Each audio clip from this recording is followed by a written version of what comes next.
Assalamualaikum warahmatullahi wabarakatuh. Selamat bergabung pada tutorial kali ini. Pada kesempatan ini saya akan menjelaskan mengenai pembuatan daftar isi otomatis. Kita akan menggunakan salah satu fitur yang ada di Microsoft Word, yaitu Table of Content. Ya, ini bisa kita lihat di misalnya di reference, ya, Table of Content. Oke, jadi tutorial kali ini adalah mengenai daftar isi otomatis. Yang kedua, kita akan menjelaskan penggunaan Factbrick, ya, Factbrick di sini, ya, untuk merapikan atau membagi section yang ada di penulisan kita. Biasanya dalam hal penulisan karya ilmiah ataupun tugas misalnya, ya, kita tentunya membuat sampul, membuat halaman pengesahan, membuat daftar isi, daftar tabel, daftar gambar dan sebagainya, sehingga kita harus membuat Factbrick, ya, untuk membagi bagian-bagian tersebut, ya.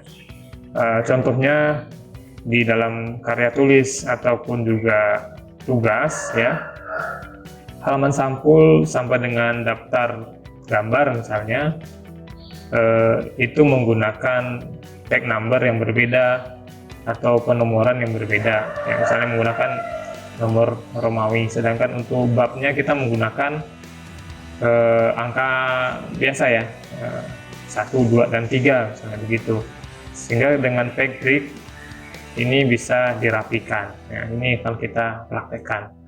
Yang ketiga adalah menggunakan Factbrick untuk merubah layout halaman, ya.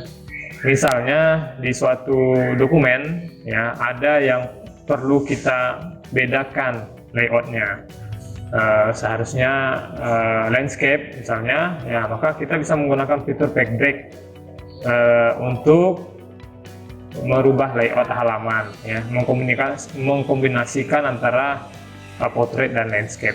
Oke, saya rasa itu yang akan kita bahas, 3 hal ini pada kesempatan ini. Kita lanjut, ya, untuk prakteknya. Nah, untuk prakteknya saya menggunakan file ini, ya. Misalnya ini adalah halaman pengesahan, ya. Di sini ada komponennya, misalnya tugas aplikasi komputer, lalu judul tugasnya apa. Kita boleh insert logo di sini, ya, insert logo menggunakan insert picture, ya, oleh siapa, ya, ini berarti identitas mahasiswanya misalnya begitu, lalu instansi misalnya tahun berapa. Nah, itu adalah halaman sampul. Lalu kita buat halaman pengesahan, ya, halaman pengesahan, ya, ini tidak perlu dijelaskan, mungkin cukup dibuatkan judulnya saja, ya, halaman pengesahan yang akan kita gunakan untuk membuat daftar isi otomatis nantinya. Nah, biasanya kalau di KTI tentunya ini ada ya, ada yang menandatangani, ya, KTI tersebut misalnya. Oke, setelah itu bisa saja mungkin kata pengantar, tapi saya langsung di sini daftar isi, daftar tabel dan sebagainya. Nah, ini adalah section awal, ya, bagian awal misalnya dalam karya tulis ilmiah, ya. Namun tentunya kita juga membuat bab-babnya, ya. Di sini misalnya bab 1 pendahuluan, ya. Nah, di bab 1 pendahuluan kita bisa buat latar belakang, lalu tujuan, ya, tujuan bisa kita bagi menjadi tujuan umum dan tujuan khusus, manfaat, ya, dan sebagainya. Oke, lalu bab 2 isi misalnya, ya, atau bisa juga mungkin bab 2 tinjauan pustaka, dan terakhir bab 3 kesimpulan dan saran, lalu daftar pusaka, lampiran, dan sebagainya.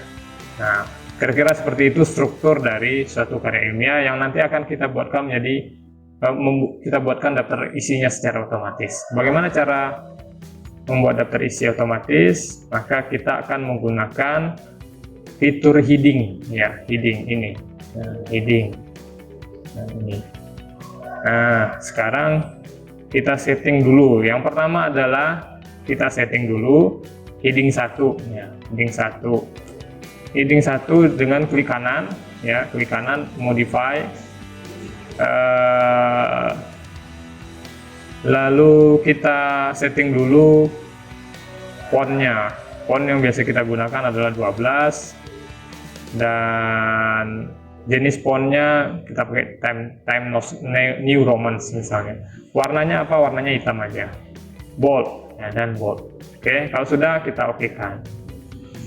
Ini adalah heading 1. Heading 2 sama, kita ganti modify, lalu sama, ini 12, ya, heading 2 nya Times Roman, bold, dan otomatis hitam. Oke kan? Oke, heading 2. Nah, jadi yang pertama kita jadikan halaman pengesahan ini heading 1 dengan cara apa? Dengan cara mengklik heading 1. Oke. Oh, ini saya lupa modify, ini harusnya rata tengah. Oke kan, sehingga ini nanti rata tengah juga. Nah, ini heading 1 sudah, halaman pengesahan heading 1. Lalu daftar isi kita buat heading 1 juga, rata tengah. Oke. Lalu bab 1 pendahuluan kita buat heading 1 juga. Heading 1. Oke. Nah, perbedaannya adalah di sini. Maka latar belakang ini sudah masuk heading 2, ya. Kita buatkan objeknya lagi. Tujuan gimana? Tujuan adalah heading 2, ya. Manfaat heading 2.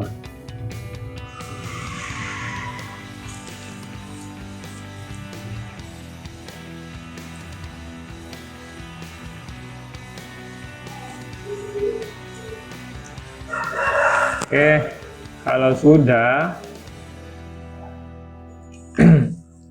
sudah lalu tujuan umum bagaimana dan tujuan khusus ini masuk ke dalam heading 3. Kita setting lagi heading 3-nya. Heading 3 misalnya modify, kita modify dulu ya, Times Roman, 12 tetap, bold, dan hitam. Oke kan.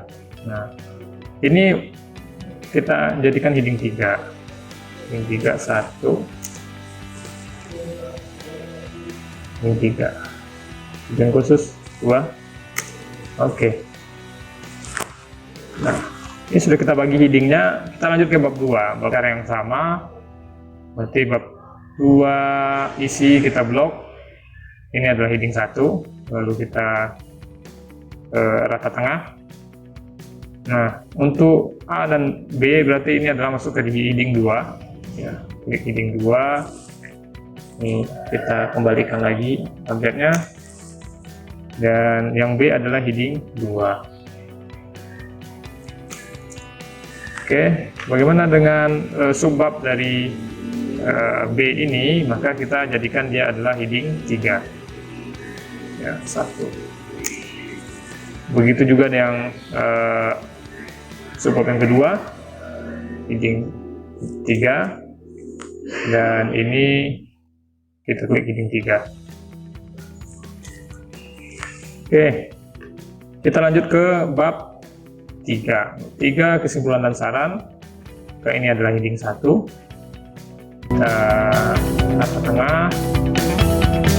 Oke. Kesimpulan ini adalah heading 2, ya. Balikan objeknya lagi. Terus saran heading 2. Oke, untuk bab 3 selesai. Kita lanjut ke daftar pustaka. Daftar pustaka. Daftar pustaka seperti ini heading 1 yang jelas, dan terakhir adalah lampiran. Oke, heading 1 lampiran. Oke, untuk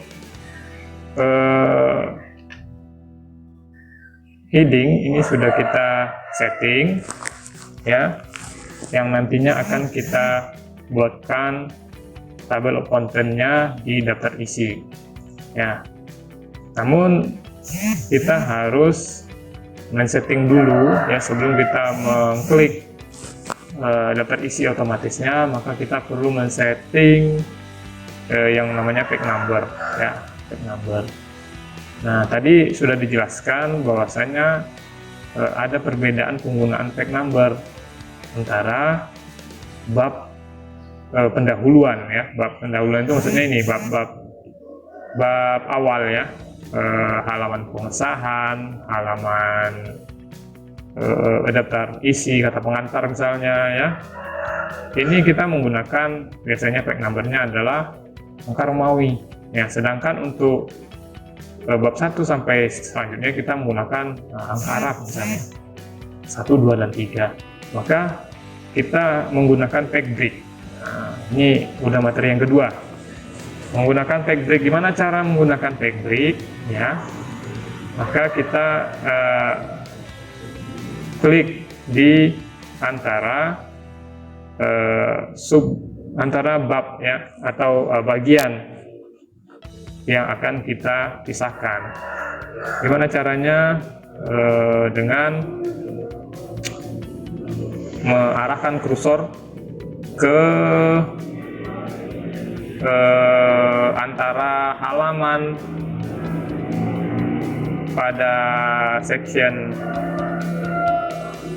daftar isi ini dan bab 1 pendahuluan.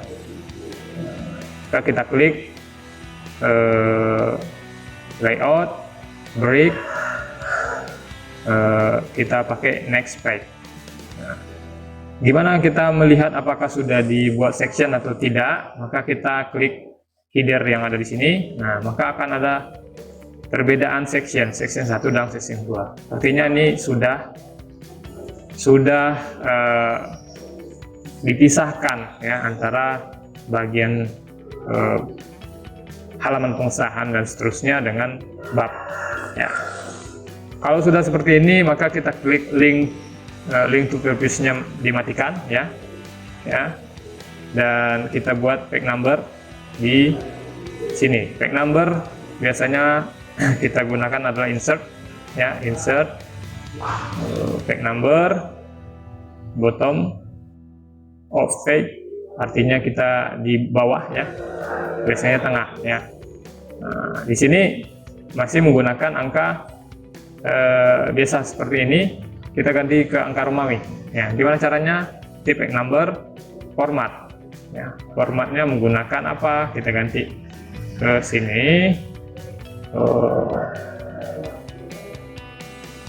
Oke kan.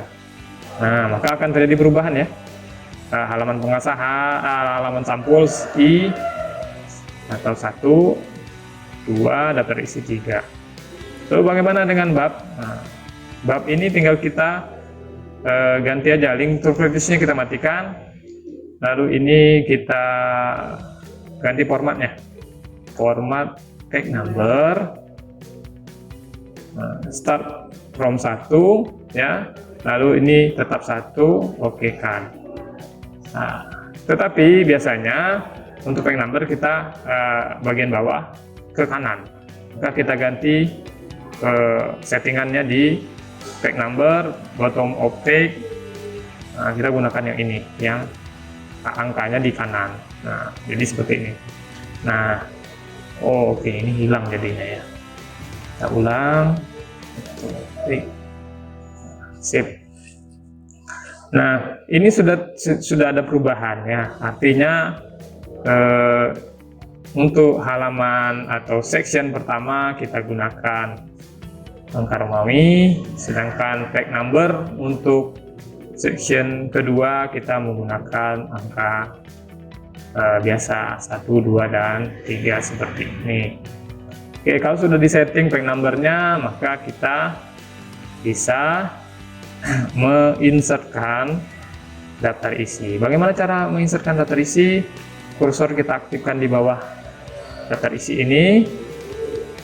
Karena tadi headingnya sudah ada, ya, kita bisa ngecek heading kita apakah sudah ada atau tidak dengan mengklik Ctrl F. Nah, di sini sudah kelihatan, ya. Ini artinya heading kita sudah aktif nih, ya.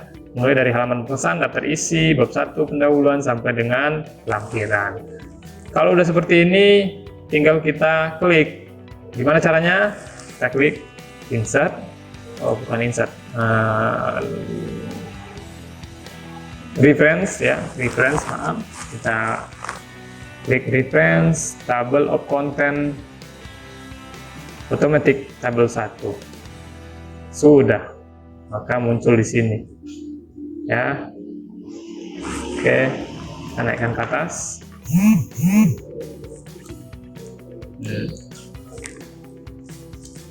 Ini kita hapus, ya. Kita atur spasinya dengan melakukan blok, habis itu kita ke home, kita buat spasinya 1, remove, biar rapi.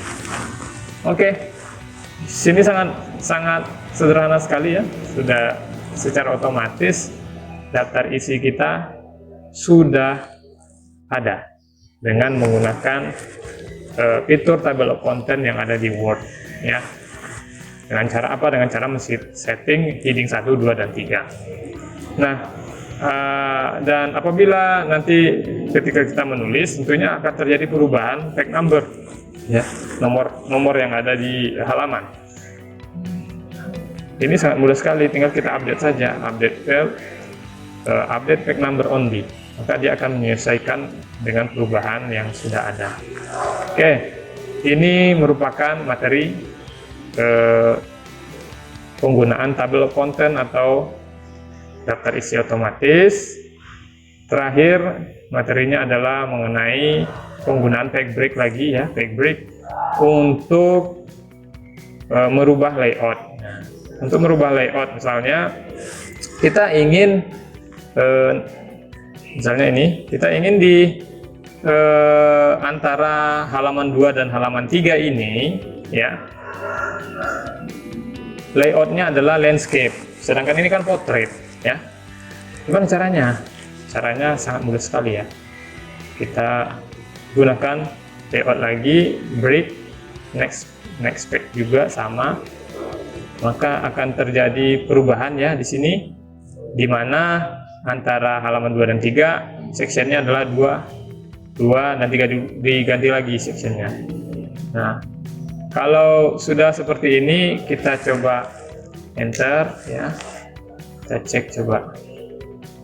Nah, maka ada halaman yang kosong di sini, halaman 3, ya, halaman 3. Di halaman 3 kita pack break sekali lagi, ya, jadi 2 kali pack break, ya, pack break sekali lagi, next page, sehingga didapatkan 2 halaman yang yang beda section. Nah, kalau seperti ini, maka tinggal kita rubah aja layoutnya, karena di sectionnya udah beda. Gimana caranya? Layoutnya kita rubah dengan cara orientationnya kita buat landscape. Nah, halaman 3 ini nanti kita sesuaikan. Halaman 3 ini menjadi landscape, sehingga ini bisa kita gunakan untuk penulisan seperti insert gambar yang memang gambarnya harus landscape, misalnya seperti itu, ya. Jadi antara halaman ini ada 2 layout yang berbeda menggunakan text break yang sudah dijelaskan tadi. Bagaimana cara melakukan penyesuaian ini? Tadi ini halamannya error, ya, maka kita tinggal klik pack number, format page number, kita lebih klik aja continue from previous section, maka dia akan otomatis akan berubah di halaman 3, akan sinkron lagi dia. Nah, ini juga begitu, page number, format page, continue from previous section. Oke, nah ini sudah ya sampai dengan lampiran. Oke, mungkin itu saja pada kesempatan ini, semoga bermanfaat ya. Dapat kita simpulkan tadi ya, ada 3 hal yang saya sampaikan. Yang pertama mengenai bagaimana men-setting ya heading ya, heading, lalu kita aplikasikan ke struktur penulisan kita ya, mulai dari halaman pengesahan sampai dengan lampiran tadi, dimana kita bagi menjadi heading 1, heading 2, dan heading 3. Nah, setelah itu tadi sudah dijelaskan juga mengenai penggunaan tag break untuk membedakan antara section 1 dan 2 ya. Section 1 digunakan untuk halaman pengesahan sampai dengan daftar isi, sedangkan untuk bab kita menggunakan section 2 di mana terjadi perbedaan ya antara page number sebelumnya dengan page number yang ada di section 2. Lalu kita bagi lagi menjadi section 3 dan 4 ya, untuk membedakan layout ya, landscape atau portrait. Oke, terima kasih banyak atas perhatiannya, semoga bermanfaat untuk materi ini. Terima kasih. Assalamualaikum warahmatullahi wabarakatuh.